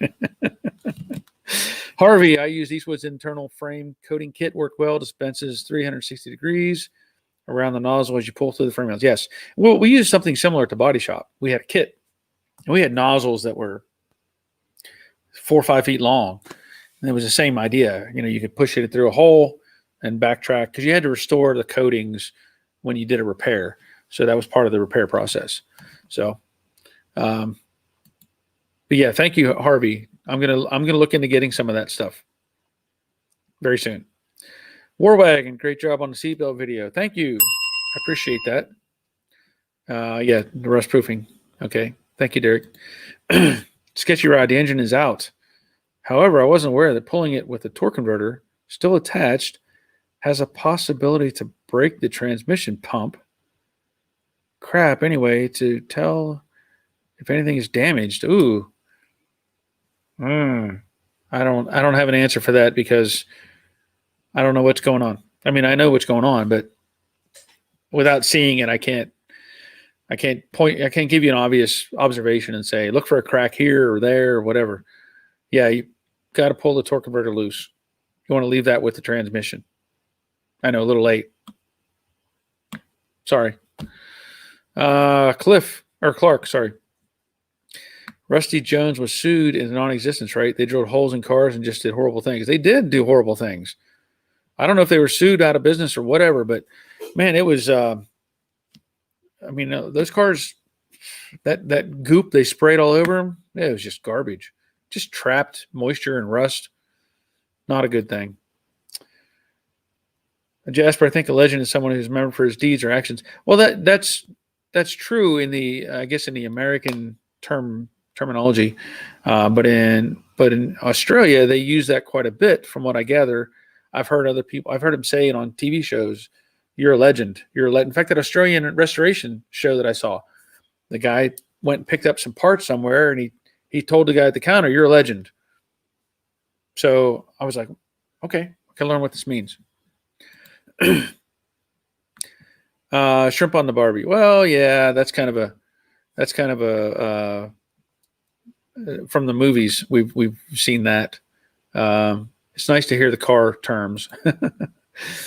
Dave Britton, years ago, Buddy's dad bought a new Ford pickup with an annoying noise, and they found a pop bottle in the drive shaft. That's crazy. Like intact? I don't see how that would survive. That's a lot of rotations, a lot of chafing, chatter. Let's see. Clark, they may have carby, but do they have cosmetical? Yeah. All right, so Derek is saying shockers instead of shock absorbers. They would say shockers. Because I think in if I remember, like in England, they say dampers. Because really it's a damper. We say shock absorber, which sounds like a big word, but it's really just dampening the effect of compression, of the wheel being bounced upward into the car, really. But we say shock absorber. And I think in England they say dampers. So shockers and stocky, no mods, LOL. Okay. So you have to have carby, stocky. You have to have on some sort of a IE or Y combination, right? To make it, roll. Butch, Barry, how's the noggin? It's pretty good. Surprisingly. It's healing. I was really surprised, honestly, when I rolled that thing. And I think I said on a Thursday show, when I rolled that thing, of course, after the collision and impact and all that stuff, the only thing that hurt was, I grabbed my head. And so, I quickly climbed out of the cart, got up, and, would put pressure on. We're taught in the military and when I was on the ambulance service, pressure. You want to stop something from bleeding, right? Because when I put my hand up there, it felt wet. And, I jumped out and I think I grabbed the cart, rolled it back over and whatever. And I pulled my hand away from my head. And I had already turned, I turned the camera off as soon as, right after I got out of it, I turned the camera off. But I probably should have waited because I pulled my hand away from my head, and I had a completely red palm. I mean, it was totally blood-soaked palm, and I was angry. I was angry because I thought for sure I had ripped my head open, either split or ripped on something, and I was going to have to go get staples or stitches or something. I was angry at myself for that because I don't want to go to the hospital. And then, of course, a head injury, you got to be really cautious because you can have serious repercussions. You can have seizures and different things. So I was hesitant, but once I did that, and I was like, oh man, I went in the house, quickly went in the bathroom and looked at it, and I was like, I didn't see any huge tear in my scalp or anything. And I grabbed some paper towels and washed it off, and it still bled for a period of time, but it wasn't like this huge tear. I was looking for a gash in my head, honestly. And because right where I hit, you can't see it in the video, but there's 2 bolts that stick down that hold the lights. There's overhead lights on it. Those bolts stick down about an inch. Had I caught one of those bolts, I would have had some serious repair work that needed to be done on my head. So thanks for asking, Butch. I'm good to go. I'm good to go. Or wagon. Yep, you could snap or crack it. Are you talking about the undercoating? I guess. M1 off topic, but I'm looking for an automatic trans for my 79 Mach 1 that looks like a stick shift. No console installed. You're looking for an automatic trans that looks like a stick shift? So I'm confused by that. You're looking for an automatic trans that looks like it. Oh, so you're looking for a shifter, maybe not the trans itself. You're looking for a shifter that looks like a stick shift. I think that would probably be I think Locar makes, no, I don't know if they make it for the Mustang, but I know they make it for trucks. They have a shifter that looks like a stick shift. Maybe that's an option. I don't have any other answers for that.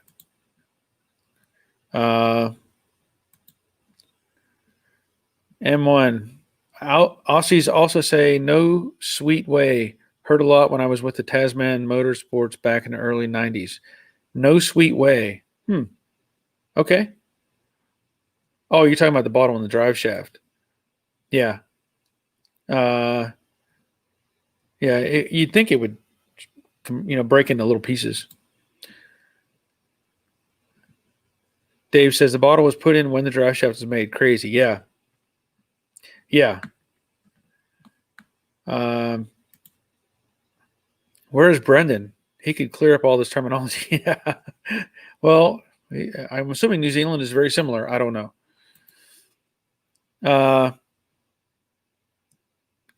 Butch saying, if I could ring a bell, I would for you. Well, I'll ring a bell for you, for me. Let's see.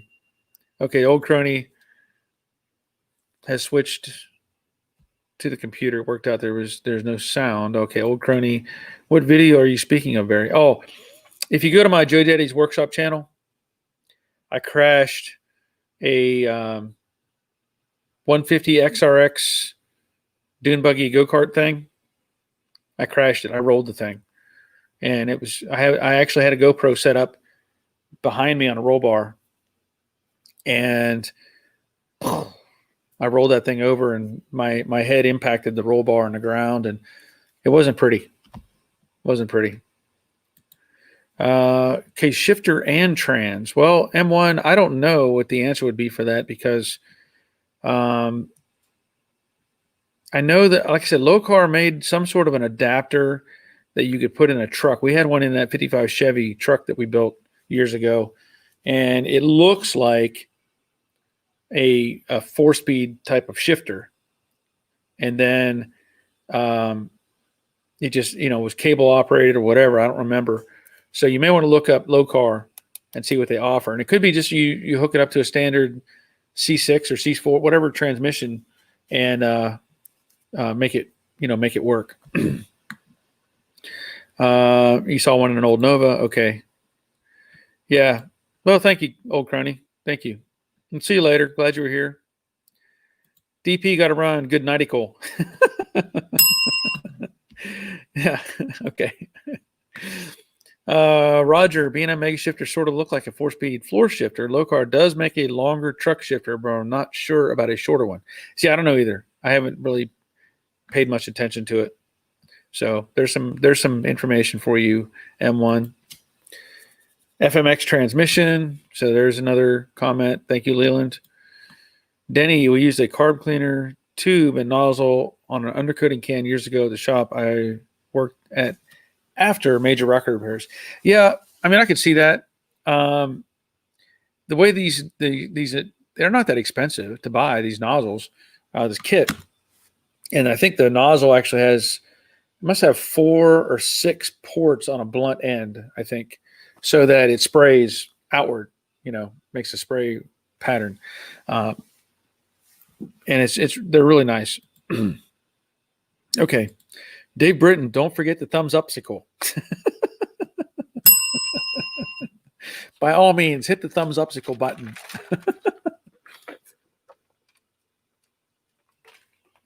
By all means. And if you know what? Here's a shout out to Chick-fil-A. If you don't have a Chick-fil-A in your area, you don't know what you're missing. Get you a 12-piece nugget, large with fries, some barbecue sauce. Can't go wrong. Good stuff. Good stuff. Oh, man. Okay, time is running out. We're about 7 minutes away from the end of the show. And it's been pretty good, I think.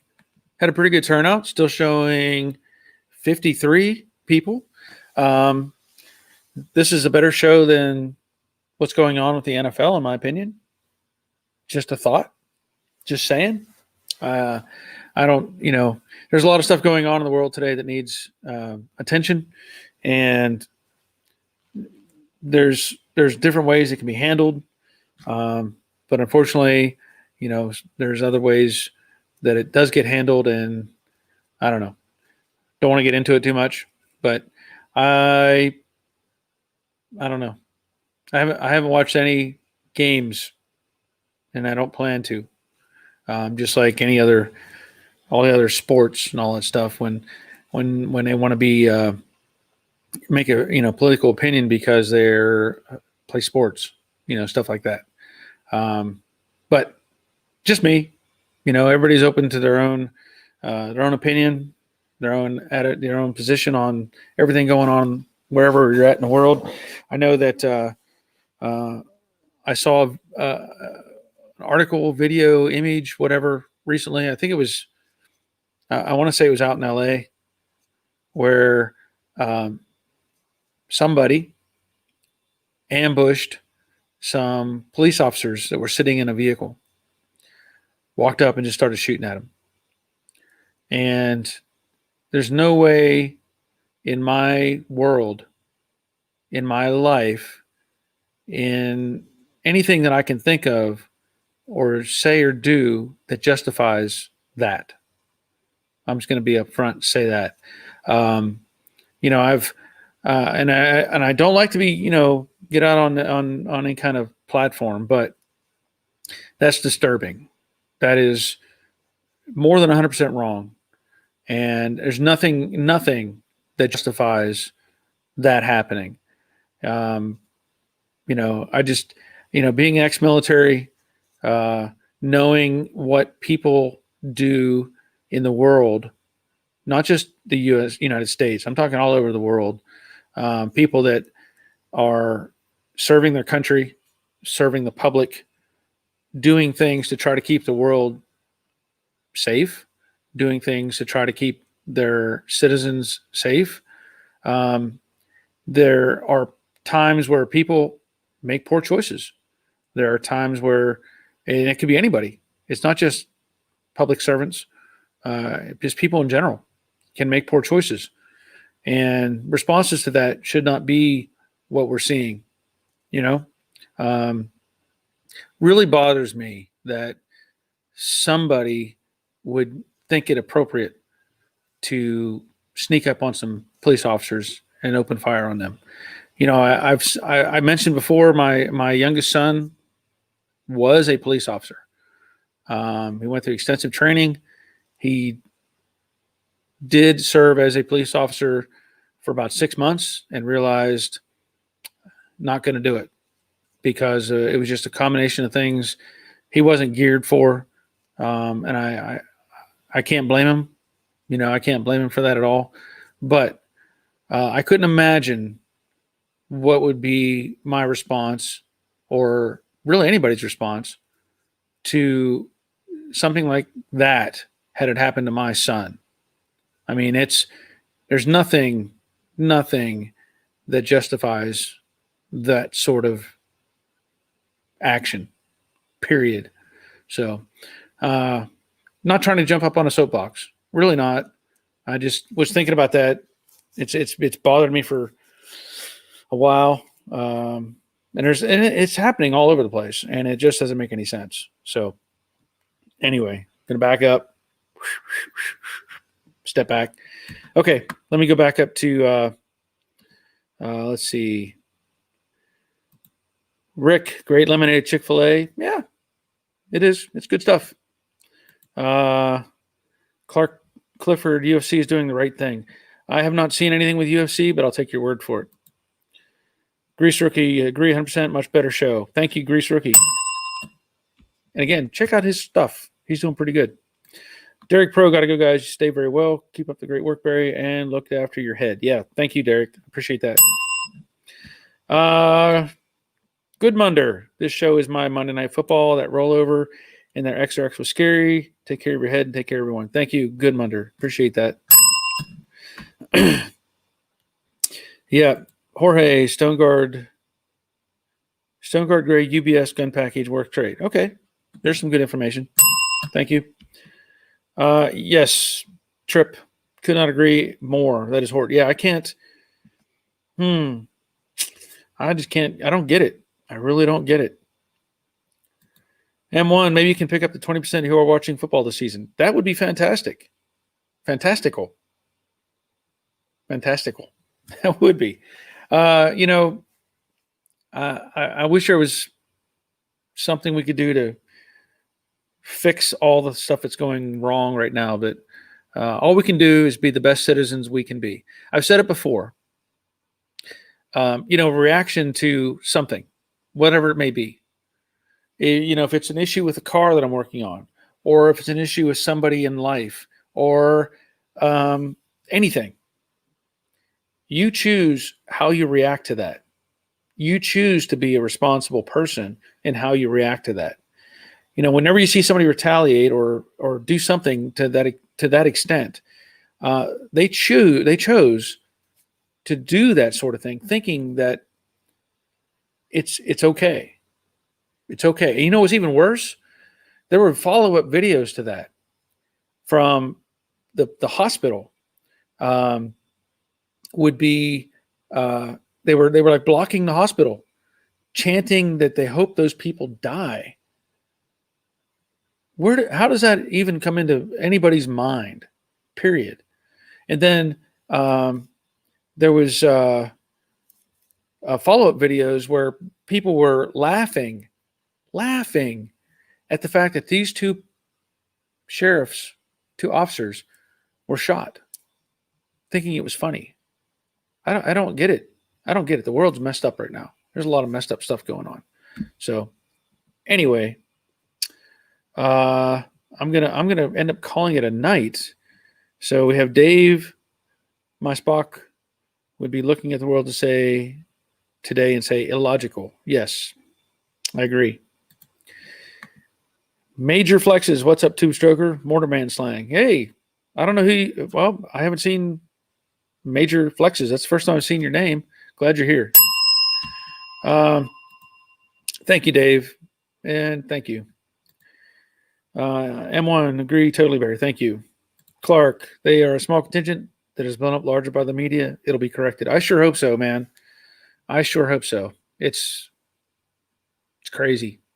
And there's been a couple memes out there that you see, and it has like, X. Well, No, it doesn't have X. It has. Well, in fact, it does. There was one that had like a image of Rocky, Sylvester Stallone, and it says something to the effect of just wait till the people that just want to be left alone get involved. There's a group, there's lots of us out there that just want to be, don't get me involved in this. And it's kind of scary to think about that.